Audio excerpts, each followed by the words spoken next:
Anda mengikuti NTV Prime Dialog, saya Doni De Kaiser. Pemirsa, ledakan amunisi usang milik TNI yang terjadi di Desa Sagara, Kecamatan Cibalong, Kabupaten Garut, Senin pagi 12 Mei 2025, menelan korban meninggal sebanyak 13 orang.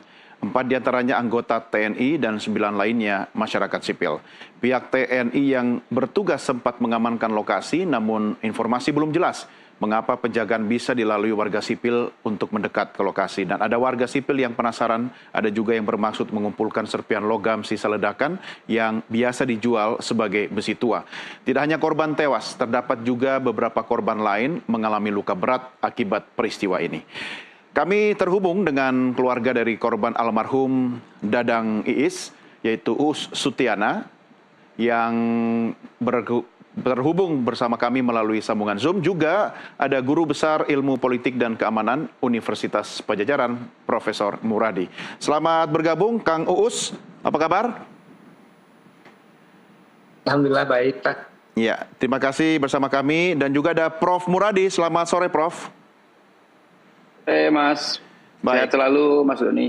Baik, saya ke Kang Uus dulu. Kang Uus, sebelumnya kami haturkan turut berduka cita atas peristiwa dan kedukaan yang Anda alami bersama keluarga. Kang Uus, Anda adalah keponakan dari almarhum Dadang Iis, benar ya? Iya, betul. Iya. Tolong diceritakan bagaimana hubungan kekeluargaan Anda dengan almarhum?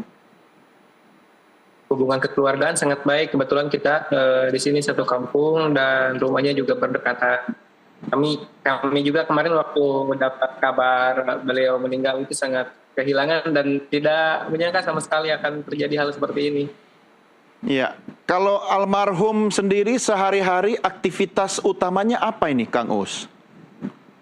Beliau itu kalau yang saya tahu biasanya dari kemarin-kemarin jual beli kayu. Kalau yang saya tahu itu beliau Jual beli kayu ya?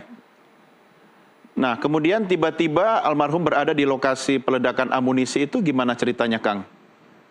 Justru saya juga dari pihak keluarga tidak tahu, ini kan peledakan di daerah sini itu di daerah Cibalong itu bukan pertama kalinya.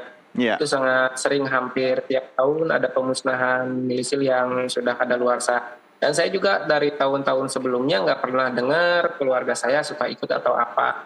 Cuman kemarin katanya dia udah 3 hari suka ikut-ikutan, tapi bukan mulung. Beliau itu bukan sedang mulung di sana. Beredar informasi kalau yang ada di lokasi itu dibayar katanya per harinya. Tapi kalau almarhum Mang Dadang itu sendiri, saya nggak tahu apakah beliau di sana hanya sedang main atau ikut dengan masyarakat yang dipekerjakan itu. Oke. Artinya dari almarhum sendiri tidak ada keterangan kepada keluarga atau mungkin ke Kang Uus terkait dengan kenapa berada di lokasi itu ya, Kang ya? Tidak ada. Apakah sebelum-sebelumnya almarhum juga beberapa kali mungkin berada di lokasi, baik untuk bertemu dengan teman-teman yang mengumpulkan barang-barang yang ada di sana, atau kemungkinan untuk urusan lainnya, Kang? Ya, bagaimana, Pak? Apakah sebelum-sebelumnya ada pengalaman Kang Uus lihat almarhum itu berada di lokasi yang sama, mungkin dengan urusan yang berbeda, Kang? Di lokasi yang sama dengan urusan yang berbeda. Itu kan lokasi khusus peledakan ya. Artinya tidak mungkin berada di situ ya? Ya, tidak pernah melihat ada kegiatan di situ kalau almarhum. Ya, baik. Kang Uus, bagaimana keseharian almarhum, hubungannya dengan keluarga, termasuk dengan Anda dalam kehidupan sehari-hari beraktivitas? Beliau itu salah satu orang yang memiliki jiwa sosial yang sangat tinggi. Kebetulan beliau juga di sini ketua Karang Taruna Desa. Jadi kalau ada apa-apa dari teman-teman pemuda, dari masyarakat, kapanpun jam berapapun, ketika dipinta tolong, nggak pernah bilang nggak mau. Jadi salah satu kelebihan dari almarhum Mang Dadang itu adalah jiwa sosial yang sangat tinggi. Makanya kami, dan barusan sekitar jam 17-an baru beres itu ngemakamin beliau, semua teman-teman Karang Taruna turun karena memang jiwa sosial beliau yang sangat tinggi. Ya, artinya kawan-kawan almarhum sangat banyak ya, dan dikenal sering membantu orang lain, begitu ya, Kang ya? Betul. Ya, apakah sebelum kepergian almarhum ada mungkin firasat atau kejadian yang kalau dihubungkan dengan peristiwa kemarin itu akhirnya keluarga merasakan sesuatu yang berbeda? Justru itu Pak nggak ada. Bahkan 2 hari ke belakang itu beliau masih nyamperin ke rumah ngopi ngobrol 2 malam ke belakang itu nggak ada ciri-ciri apa-apa. Hmm. Apa yang dibahas dalam perbincangan terakhir dengan almarhum? Kalau perbincangan terakhir itu kita ngobrol terkait program Karang Taruna untuk bulan Agustus nanti. Beliau ngobrol sama saya, kita nanti di Agustus ngadain turnamen voli yang sifatnya open kata beliau itu.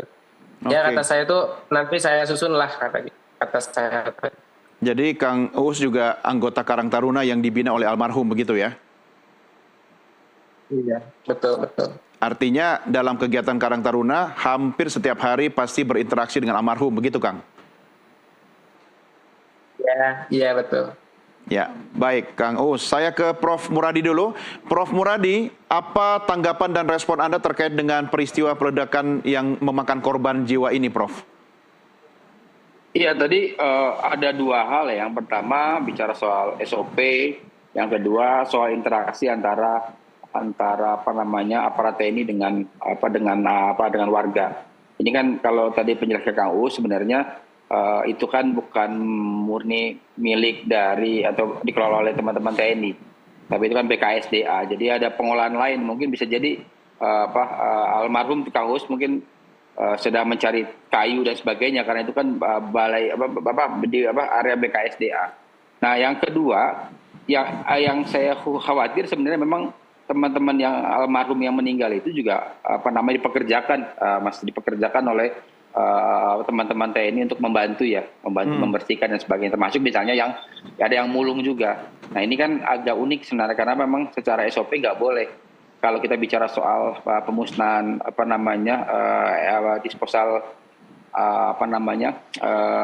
weapon dan sebagainya, itu memang harus orang yang expert, orang yang kemudian di bidangnya. Jadi katakanlah teman-teman atau sipil yang memang dipekerjakan memang dalam bidang yang memang di bidangnya sendiri. Jadi kalau pun sekarang misalnya ada sipil yang terlibat di sana, saya kira perlu ditelusuri betul apakah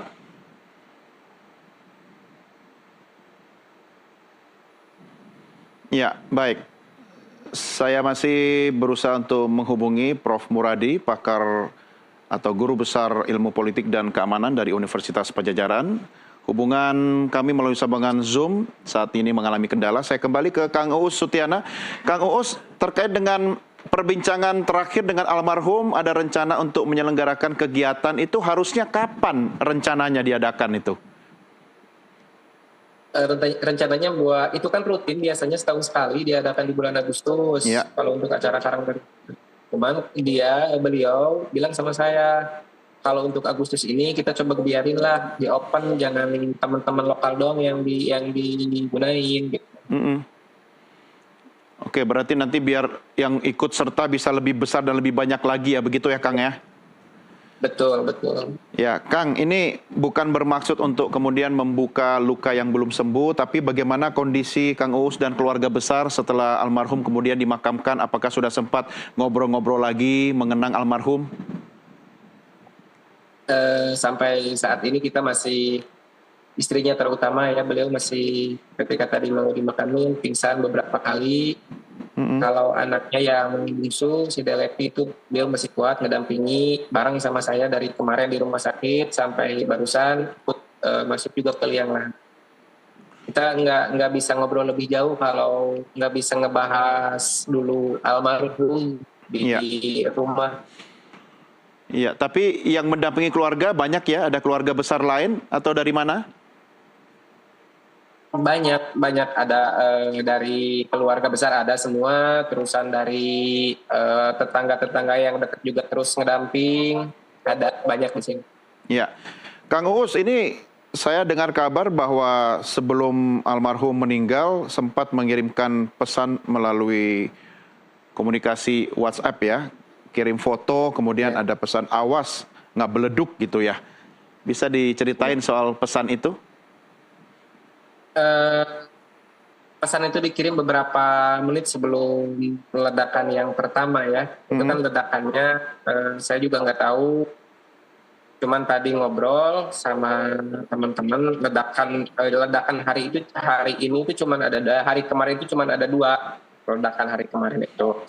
Nah, almarhum karena memang posisinya nggak tahu, saya juga nggak tahu almarhum itu ngobrol atau dekatnya dengan siapa ada di lokasi itu. Kalau melihat itu kan ada salah satu foto yang beliau berfoto dengan salah satu anggota ya. Betul, di depan truk Ya, TNI ya?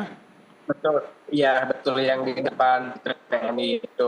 Ya. Saya nggak tahu beliau dekatnya dengan siapa. Nah, beberapa menit sebelum itu, sebelum kejadian, sebelum ledakan yang pertama, beliau ngirim pesan, awas, beledug, kata beliau. Oh, Ya, oke. kita di grup WA karena cuma jadi ini doang, cuma jadi apa namanya, kalau bahasa Sunda mah guguyon gitu. Iya, iya, iya. Baik, baik. Kang Uus, kita rehat sejenak. Nanti kita lanjutkan lagi diskusi kita setelah azan maghrib ya. Karena saat